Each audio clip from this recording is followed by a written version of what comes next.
Okay, folks, now we're going to talk to you about one of my favorite rhythms in the world, and it's the rhythm for working man blues. And that's an old Merle Haggard tune that we love to play in Nashville, and of course I'm sure y'all do around the world. But it has this kind of rhythm.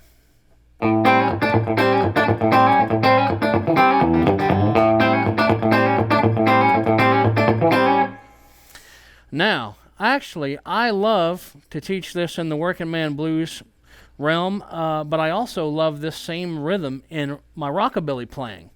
And the only difference really in that is that you learn how to set your delay differently when you play it in the rockabilly. But getting back into that, we'll cover rockabilly here in a little bit, and getting back into the working man thing, what I want to do is, of course, working man blues, we like to play commonly in A, because that's the favorite chord of everybody playing an electric guitar. But I want to teach this in B, and now let me explain.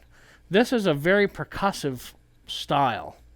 And what I'm doing here is the pick is covering the percussive aspect. The fingernails are grabbing the chordal part underneath. So I'm going to show you in B because there's no open strings here. I'm barring across the whole 7th fret. So the pick is going down, up, and then I'm actually adding an E flat note. So it's just making actually like a B7 chord is what I'm doing here. And then I'm going to reach down with my 3rd finger and make that like a sus4 kind of. I guess you would, yeah, that is a sus4 because we're not playing the full 4 chord.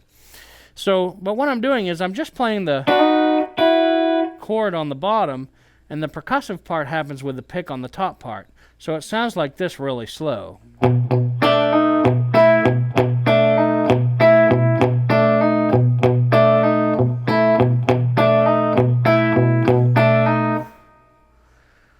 So you can hear there's a percussive part and there's a chordal part. So as long as we get the percussive part right, then the chords should fall right into place. So I'm double hitting. So there's a little ghost note pop on that B in between the actual 7th chord and the sus4.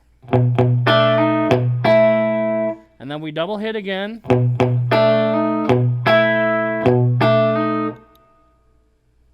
All right. I know that sounds a little weird, guys, and it is percussive. So just follow me again. We're going to double pick, kind of the hammer on to get the chord, right? Single pick, double pick, single pick again. So we're kind of single picking to on the bass part to kind of finish out that lick. And I call it a lick because essentially it's one of the hardest rhythms to teach in country guitar. I'm teaching it with the bar because there's no open strings to get confused with. And I'm going to show you why here in a second. So the fun thing that I tell people to do when learning this working man blues style rhythm is to sometimes play it as fast as you can, even if it sounds crappy. Just play it anyway.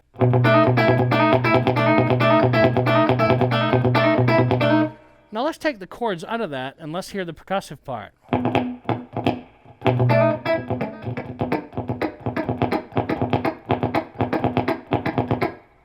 Here it almost sounds like a drum beat. So you're creating this actual rhythm that is real percussive. And so you're creating actually a percussive line versus a rhythm, I guess. It's actually really fun, and I definitely want you guys to pick this up because it's hilariously fun, and a lot of guys can't pull it off. So you're learning it right here first at TrueFire. That's right. So again, I'm going to play this really slow, and I'll try to get it as slow as I possibly can so the good folks here at TrueFire can use their camera magic and pick up everything that I'm doing to pull this off.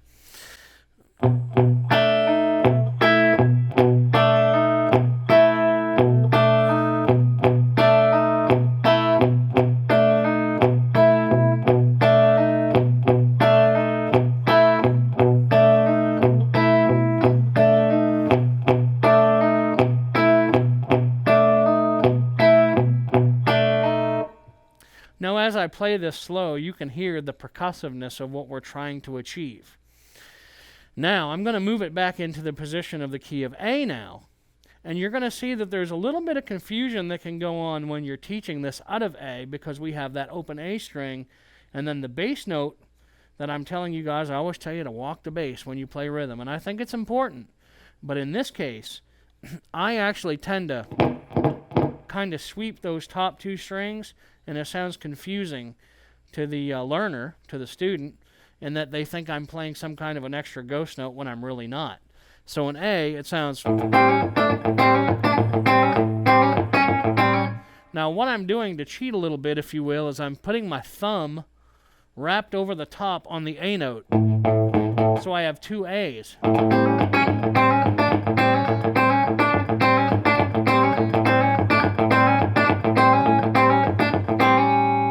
So now that I'm barring in the A position, I have the A open because we need that string open, right? But it's the same rhythmic content and everything. I'm just not playing on the low E to get the bass notes or the percussive notes. I'm actually using the open A to do that. But I'm using the E, the low E string, as kind of a roll into the A.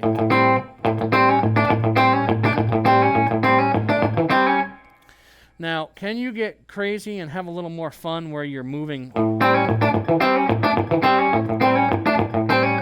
I guess when I move to this, there is a little bit of a ghost note if you want to create one. Now, I'm going to actually add to this and have a little more fun with you. One of the things that I love to do when I play the working man style is I like to add a bar on the 7, which is our D position, with the D, G, and B string, right? But then I love adding this chord. Now, what I'm doing here is I'm playing kind of an A7 triad.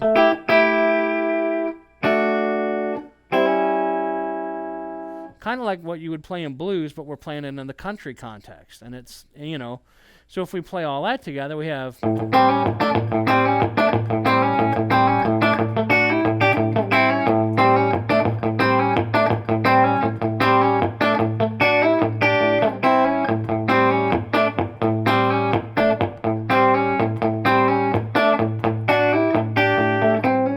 Now, when I actually finish that actual pull, it's almost like I'm on a G here. And it kind of does give that overtone of a G. And it kind of lingers a little bit. That's okay. That kind of gives it a little bit of attitude, I guess, is the proper word. Or it gives it a little sassafras. So that's actually a fun thing to do. And you can add, once you grow on this working man blues style, you'll find that you can move all across the fretboard and have fun with it. Of course, I've played this rhythm style for a number of years, so now I can take it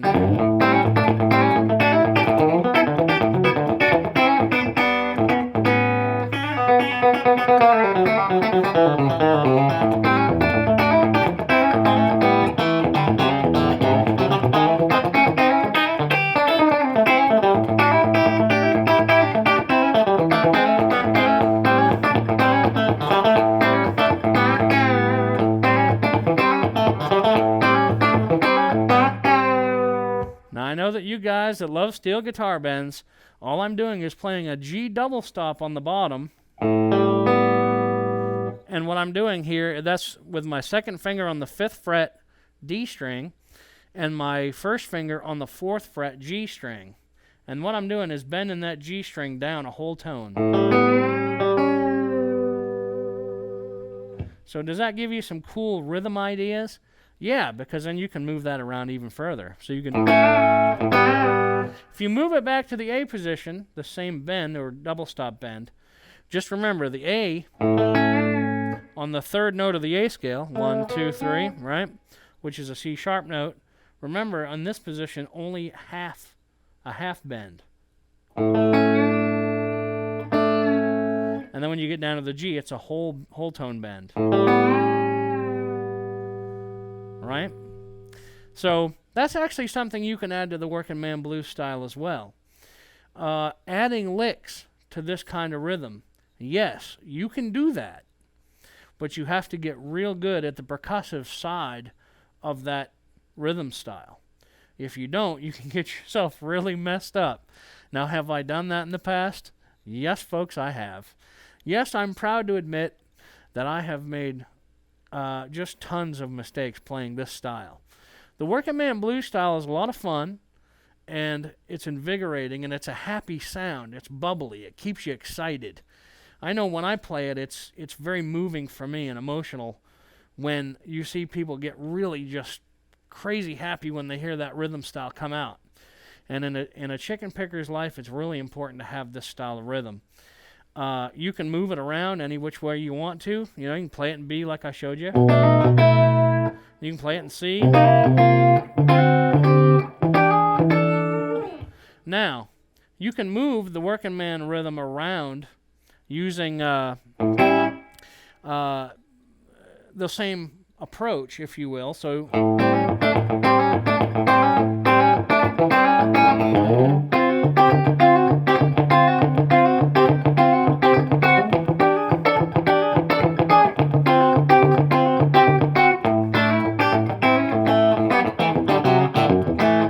yes, you can play that if you want, but actually what I tend to like to do is play either a 7 chord or like a 9 chord,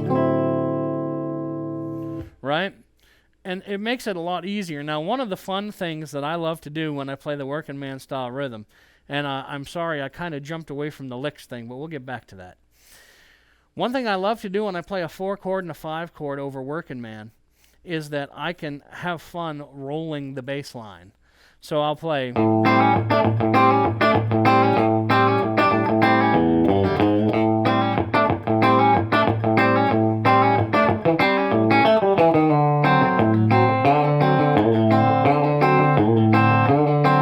Now I'm playing a 9 chord here, but what I'm doing is I'm just rolling. I'm rolling in to the 5th fret. So from the 4th to the 5th fret, I'm doing a roll on the A and the low E. But what it's really cool about that is I can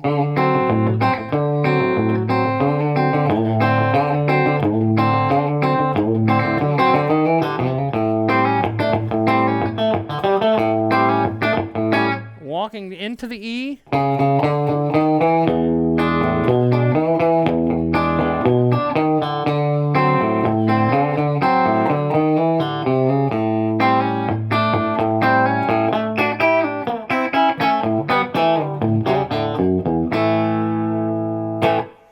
Now, I'm going to be a little bit nasty and tell you, hey, if you want those double stop, folk, you better buy 10-gallon guitar part 1. Oh, just got you on that one. So, now, getting back into the licks thing, can you add filler licks to the working man blues stuff? Yes, you can.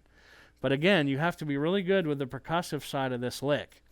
So if we play it slow, you can...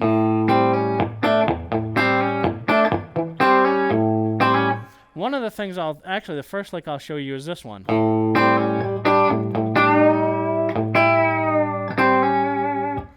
Now all I'm doing is I'm grabbing that like a sus4, right? And I'm just pulling it up to the 5th. So essentially, my 3rd finger is actually on the 7th fret G string, and I'm pulling that up a whole tone to the E. So... releasing it back to that D note and then to the 7 chord with the hammer on, okay? So that's the first little lick we'll do, and let's add that in.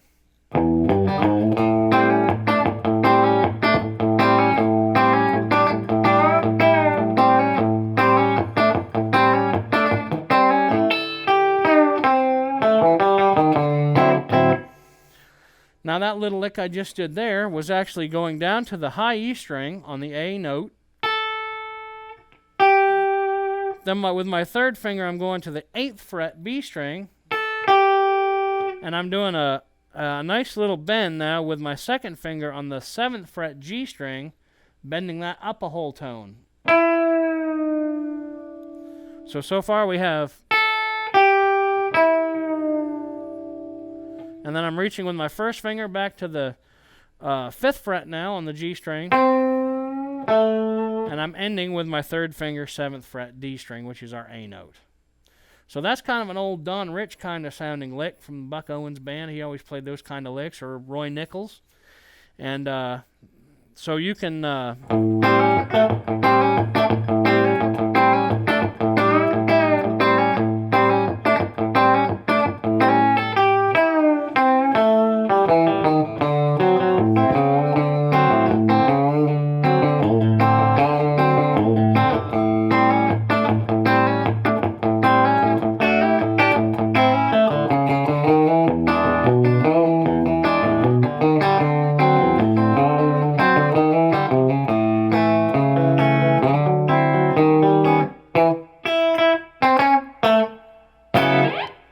So there you have a little bit of working man blues style rhythm. I sure hope you enjoy that section.